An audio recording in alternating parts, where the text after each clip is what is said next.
Предлагаем вашему вниманию итоговый выпуск новостей. О самых заметных событиях четверга, 24 сентября, вы узнаете из материалов наших корреспондентов. В студии Сергей Михедов. Здравствуйте. И вот главные темы. Сразу два пожара вспыхнули в городах Якутии. Причины возгораний, виновные и ущерб устанавливаются. Якутия теперь не самый холодный регион на планете. Кто лишил регион рекорда? Новый подход к созданию общественных пространств в республике. Работу в одном из скверов столицы не приняли, что стало причиной. Оставаться дома и ждать результатов анализа на ковид вступило в силу постановление главного санитарного врача России. Современное медицинское оборудование на внушительную сумму. В Нерюнгринской ЦРБ готов к эксплуатации очередной объект. И создание десертов по мировым стандартам. В Якутском техникуме сервиса проводят курсы повышения квалификации.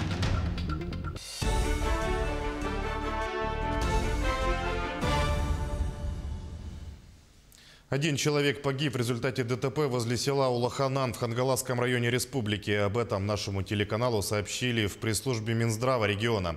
По информации скорой помощи, погибший был в машине один, сказали в министерстве. Ранее в соцсетях распространялась информация о происшествии на федеральной дороге Умнас. Сообщалось, что автомобиль Toyota Fielder врезался в заднюю часть самосвала и съехал с трассы.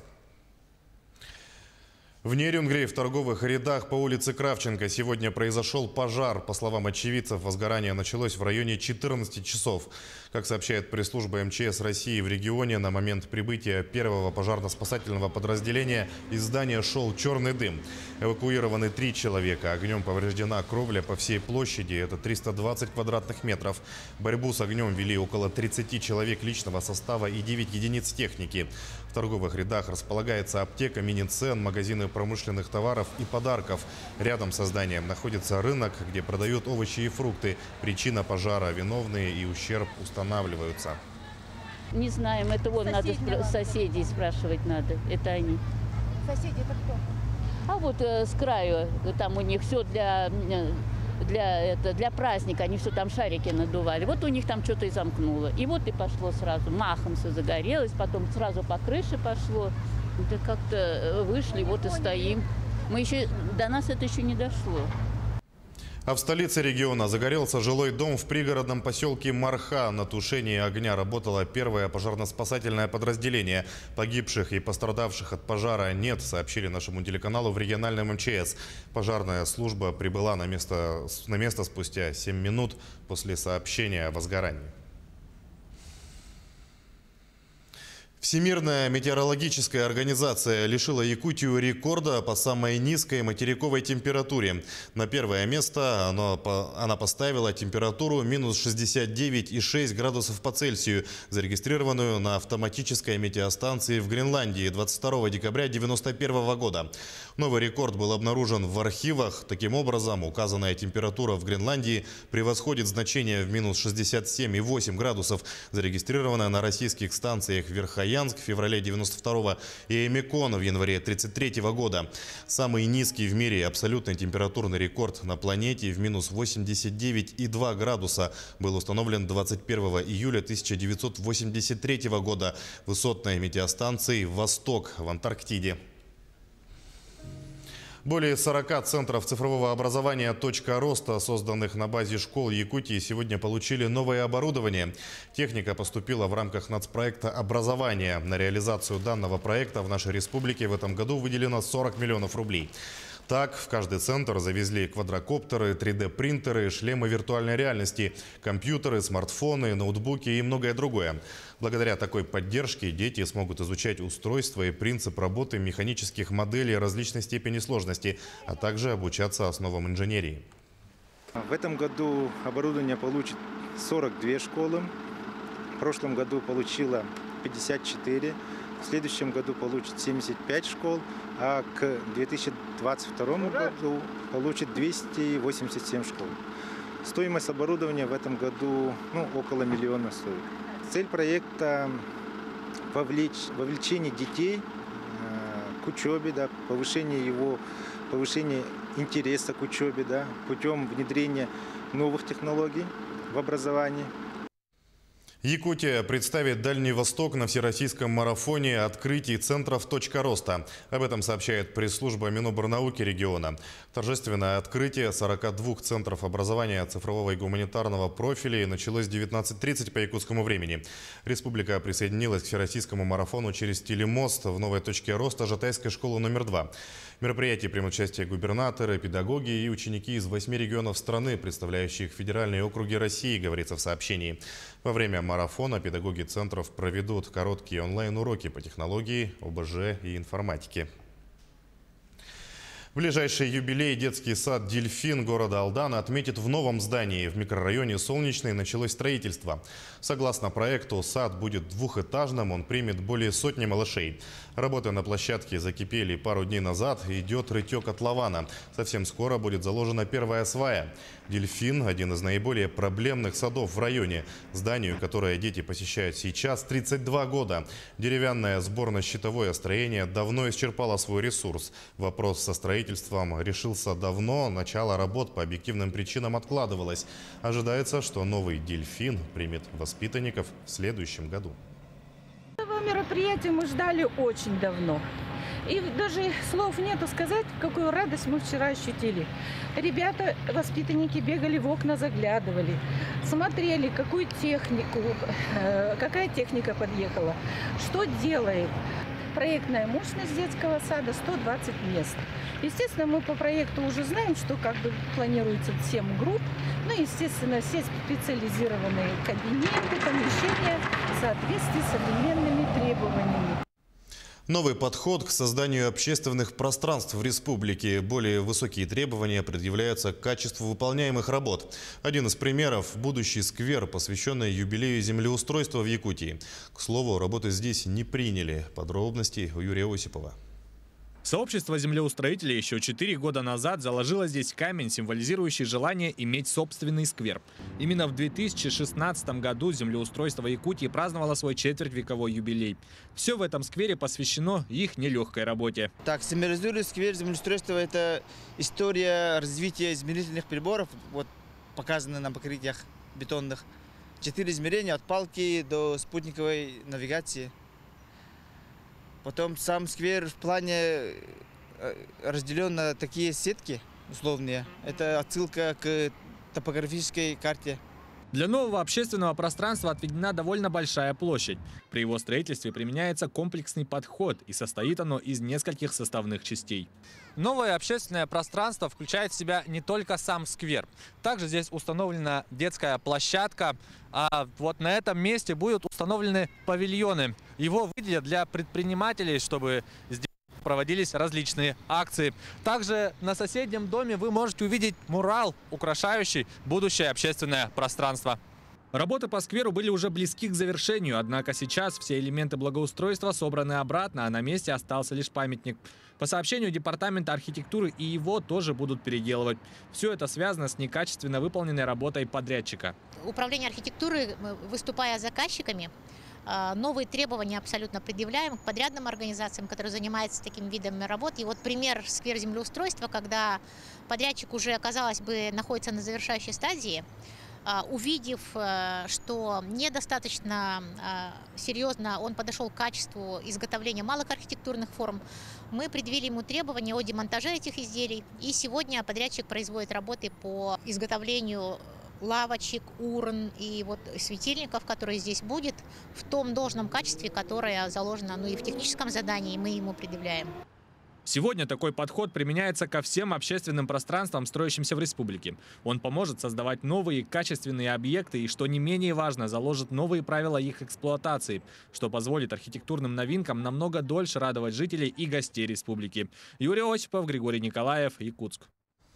А жители Ленска взволнованы новыми строительными работами на центральной площади города. Возвышение над поверхностью земли озадачило ленчан и вызвало множество вопросов, в частности, что строят на площади. Как объяснила главный архитектор города, на площади Ленина будет завершен второй этап реконструкции, на который после долгих переговоров были выделены денежные средства из районного бюджета. 2 сооружения, которые начали возводить в этом году, это площадка, предназначенная для трибуны на праздничных мероприятиях, и входная группа в парк. Трибуна совмещена с многоуровневой ландшафтной конструкцией, которая в дальнейшем будет украшена зелеными насаждениями и оснащена пандусом для занятия спортом. У нас тут и ожидается выполнение каскадного озеленения. Администрация сегодня ведет работы с ландшафтными дизайнерами по самому оформлению клумб. Да? В этом году мы должны выполнить основные строительные работы. За зиму подрядчик закупит отделочные материалы, малые архитектурные формы. Ну и работы будут завершены в следующем году. В преддверии Дня государственности республики в Москве состоялось торжественное награждение якутян, которые внесли большой вклад в развитие геологии, научной деятельности и госслужбы региона. Знак отличника получил Юрий Кравцов, госпремию в области материального производства, профессор, ученый Василий Семенов. Сейчас он разрабатывает и внедряет мобильную мусоросжигательную установку. Награда за заслуги в области геологии также нашла своего обладателя. Указом президента страны бывший начальник Вилюйской геолого-разведочной экспедиции «Алроса» Владимир Фомин получил звание заслуженного геолога России.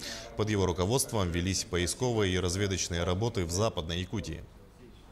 Несколько лет занимаемся разработкой, созданием мобильной мусоросжигательной установки, которая крайне необходима в деревнях. Через год, я думаю, уже можно будет возить. Ну, а так, в принципе, первые образцы уже они есть, они жатай уже опробованы. Такая награда мне нашла, поэтому я весьма польщен. Награда присуждается одному человеку, но вообще можно говорить о том, что заслуженный геолог Российской Федерации – это коллективная награда. Считаю, что она вручена всей Вилюйской экспедиции за ее многолетний добросовестный труд и плодотворный. Более 50 заявок поступило от Якутии на соискание премии «Гордость нации». Это всероссийская общественная премия за личный вклад в этнокультурное развитие и укрепление единства народов России. Накануне завершился первый этап конкурсного отбора. В нашем регионе создана рабочая группа по координации соискателей премии с привлечением заинтересованных ведомств, органов, общественных организаций республики. Всего якутяне подали 53 заявки по 7 номинациям. В настоящее время экспертные комиссии их рассматривают, затем выберут победителей. Церемония награждения будет приурочена ко Дню народного единства. Сейчас короткая реклама. Смотрите далее на канале Якутия-24. Оставаться дома и ждать результатов анализа на ковид. Вступило в силу постановление главного санитарного врача России. Современное медицинское оборудование на внушительную сумму. В Нерюнгринской ЦРБ готов к эксплуатации очередной объект. И создание десертов по мировым стандартам. В Якутском техникуме сервиса проводят курсы повышения квалификации. Продолжаем нашу программу. Европа готова принять вакцину от COVID-19, созданную российскими учеными. Представитель Всемирной организации здравоохранения заявил о намерении помогать в продвижении вакцины «Спутник В». Подробнее расскажет Петр Васильев. Глава Европейского регионального бюро Всемирной организации здравоохранения Ханс Клюгис заявил на встрече с премьер-министром России Михаилом Мишустиным в Москве о готовности помогать в продвижении российской вакцины «Спутник В». Клюге также попросил передать слова благодарности президенту РФ Владимиру Путину за его выступление на Генеральной ассамблее ООН, в котором заключался призыв к укреплению потенциала ВОЗ и снятию преград для партнерства стран в сфере медицины. Я искренне хотел поблагодарить президента Российской Федерации за прекрасное выступление вчера на Генеральной ассамблее Организации Объединенных Наций и такую сильную поддержку ВОЗ. Для нас это очень-очень важно. И, пожалуйста, скажите президенту, что у вас также есть верный друг в Европейском бюро ВОЗ в Копенгагене. В свою очередь Михаил Мишустин отметил, что реакция ВОЗ на пандемию коронавируса была своевременной, профессиональной и адекватной. По его словам, Россия готова к конструктивному диалогу в интересах совершенствования системы международных медико-санитарных правил. Наряду с коронавирусом ВОЗ решает важные задачи в сфере здравоохранения. Считаем мы также необходимым повышать эффективность организации, укреплять ее ресурсную базу. при обеспечении транспарентности и подотчетности международного сообщества. Мы также готовы к конструктивному диалогу в интересах совершенствования системы международных медико-санитарных правил и по другим вопросам, которые могут представлять наш взаимный интерес. Напомню, российская вакцина «Спутник Ви» была зарегистрирована 11 августа, став первой в мире вакциной против COVID-19. Петр Васильев, Эдгар Николаев, Москва. Тем временем количество новых случаев коронавирусной инфекции в Якутии продолжает расти. За минувшие сутки выявили 75 человек. В Якутске 37, в Мегино-Кангаласском районе 9, в Мирнинском 7, в Алданском и Вилюйском по 5, в Амгинском 4, Усть-Алданском 3, в Намском и Чурапчинском по 2, в Ленском районе 1 случай. От COVID-19 скончался 1 человек. Лаборатории региона провели почти 4000 исследований. Вернувшихся из-за рубежа россиян обязали изолироваться до получения результатов теста на COVID-19. До получения результатов лабораторного исследования на коронавирус методом ПЦР необходимо соблюдать режим изоляции по месту жительства или пребывания, говорится в постановлении главного государственного санитарного врача России. Граждане должны сделать тест в течение 3 дней с момента пересечения границы страны. Кроме того, теперь работодатели должны информировать таких работников о необходимости соблюдения режима изоляции до получения результатов теста. Документ вступил в силу сегодня. Современное медицинское оборудование на сумму около 70 миллионов рублей закупила Минздрав Якутии для Нерюнгринской центральной больницы с начала года. Сегодня готов к эксплуатации очередной объект – система снабжения медицинскими газами. Подробности в материале Ирины Кичигиной. Ряд отличительных особенностей дистанционно управляемого стола-штатива, изменяемая высота деки над уровнем пола, дополнительные приспособления для фиксации теперь делают проводимые исследования в области рентгенографии комфортными и удобными для пациента. Телеуправляемый рентгенодиагностический комплекс с функцией рентгеноскопии в Нерюнгринской ЦРБ уже работает, а на месте модуля медицинских газов заканчиваются монтажные работы. Установка оборудования кислородной станции началась 21 сентября и была сделана в кратчайшие сроки. Для монтажа были приглашены подрядчики из Москвы, которые в деталях знают, как происходит выработка кислорода для подачи в медицинские корпусы. Компрессор вырабатывает воздух в бак, в абсорберы. В абсорберы специальные капсулы, которые отсеивают. Ну, в сжатом воздухе есть, да, и озон, и это все отсеивает, и идет 98% кислород по отдельной магистрали уже в корпус здания, в больницу, на точки. Оборудование заведено в корпус инфекционного отделения. В нем установлены 35 точек, которые могут обслуживаться одновременно. Всего же компрессорно-кислородная станция рассчитана на 150 единиц подачи кислорода. Данное оборудование позволит проводить кислородотерапию для больных с новой коронавирусной инфекцией, ну, в том числе и другим пациентам, что позволит нам существенно сократить сроки пребывания пациента, улучшить исход заболевания и повысить качество лечения данных пациентов. На сегодняшний день в Нерюнгри пришли новые аппараты ИВЛ, пульсоксиметры, электрические аспираторы и другие единицы техники для улучшения качества обслуживания пациентов, находящихся на лечении в отделениях больницы. Ирина Кичигина, Захар Головин, Нерюнгри. Социальные выплаты и пособия в Якутии будут перечислять только на банковские карты системы МИР. Об этом сообщает пресс-служба Минтруда региона. Получатели пенсии и иных соцвыплат на банковские карты должны оформить карту МИР до 1 октября. Необходимо обратиться в свои банковские организации и оформить такую карту. Далее предоставить реквизиты счета в Управление соцзащиты по месту жительства, сообщила министр труда и социального развития республики Елена Волкова. После 1 октября соцвыплаты на другие карты не смогут быть зачислены. Сентябрь в этом году особенный месяц для театров республики. Театралов ждет не только много премьер, но и новые условия посещения учреждений культуры и рассадки в зале с учетом пандемии. Так, сегодня Театр юного зрителя Якутии открыл 29-й театральный сезон спектаклем «Зоя» по поэме Маргариты Алигер в постановке заслуженной артистки республики Валентины Якимец.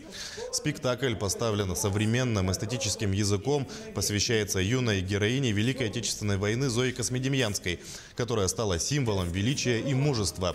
К зрителям обращается современный молодой человек, который хочет донести до своего поколения удивительные строки подвига юных героев.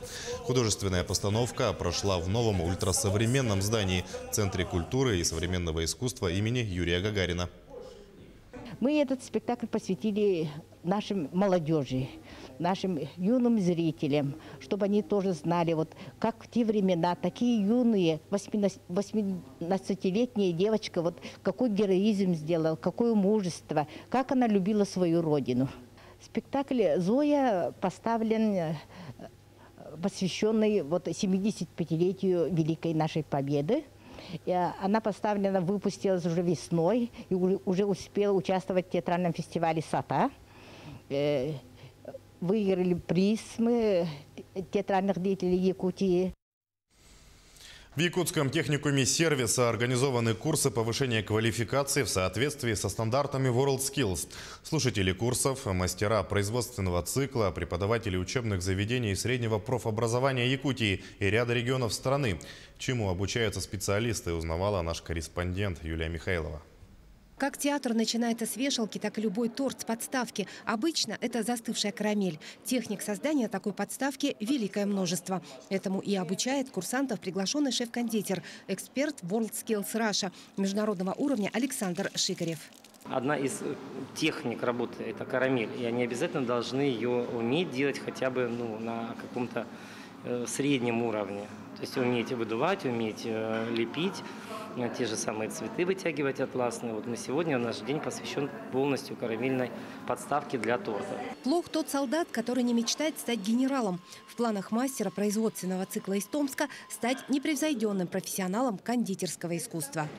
Хочется узнать что-то новое. Возможно, буду ездить не только по городам, но и по странам. Конечно, хотелось бы.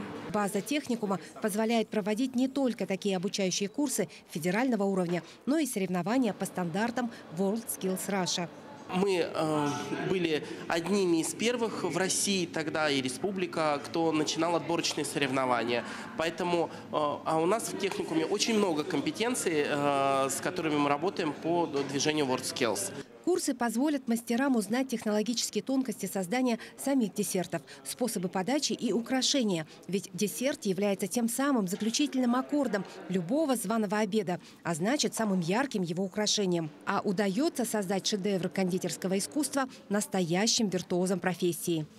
Чтобы стать профессионалом, ты в себя выбираешь очень много профессий. И флористические профессии, чтобы создавать букеты, флористам надо хотя бы какие-то курсы пройти, желательно хорошие, конечно, обязательно художественное образование, чтобы было, то есть скульптор, потому что лепка, то есть очень-очень много дополнительных профессий вливается, соответственно, в одну. Юлия Михайлова, Семен Семенов, телеканал Якутия-24. Таким мы увидели четверг, 24 сентября. Наши корреспонденты следят за развитием событий. Оставайтесь на нашем канале.